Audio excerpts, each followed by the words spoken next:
ଫଳାଫଳ ପୂର୍ବରୁ ତାରାଙ୍କ ବଡ଼ ବୟାନ କହିଲେ 9ରୁ 90 ହୋଇ ନପାରେ କିନ୍ତୁ 2019 ଅପେକ୍ଷା ଭଲ ପ୍ରଦର୍ଶନ କରିଛି କଂଗ୍ରେସ। ଜାତୀୟ ଗଣମାଧ୍ୟମର ବୁଥ୍ ବାହୁଡ଼ା ମତକୁ ନେଇ ଜୋରଦାର ଚର୍ଚ୍ଚା ଭିତରେ ଓଡ଼ିଶାରେ କଂଗ୍ରେସ ବିଧାୟକ ତାରାବାହିନୀ ପର୍ତ୍ତି ଦେଇଛନ୍ତି ବଡ଼ ବୟାନ। ତାରା କହିଛନ୍ତି ରାଜ୍ୟରେ ଏଥର କଂଗ୍ରେସର 9ରୁ 90 ନ ହୋଇପାରେ କିନ୍ତୁ ଦଳ ଭଲ ପ୍ରଦର୍ଶନ କରିବ। କୋରାପୁଟରେ କଂଗ୍ରେସ ସାଂସଦ ନିଶ୍ଚିତ ଜିତିବେ। ସମସ୍ତ କଂଗ୍ରେସ କର୍ମୀ ଓ ନେତା ତାଙ୍କୁ ସହଯୋଗ କରିଛନ୍ତି।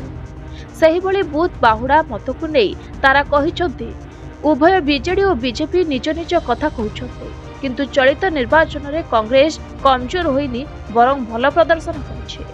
2019 ଅପେକ୍ଷା ଏଥର କଂଗ୍ରେସ ଭଲ ପ୍ରଦର୍ଶନ କରିବ। ଚଳିତ ନିର୍ବାଚନରେ ସରକାରୀ କଳ ବାହୁବଳର ବ୍ୟବହାର ବହୁଳ ମାତ୍ରାରେ ହୋଇଛି। ଏହାସହ ତାରାବାହିନୀ ପତି କହିଛନ୍ତି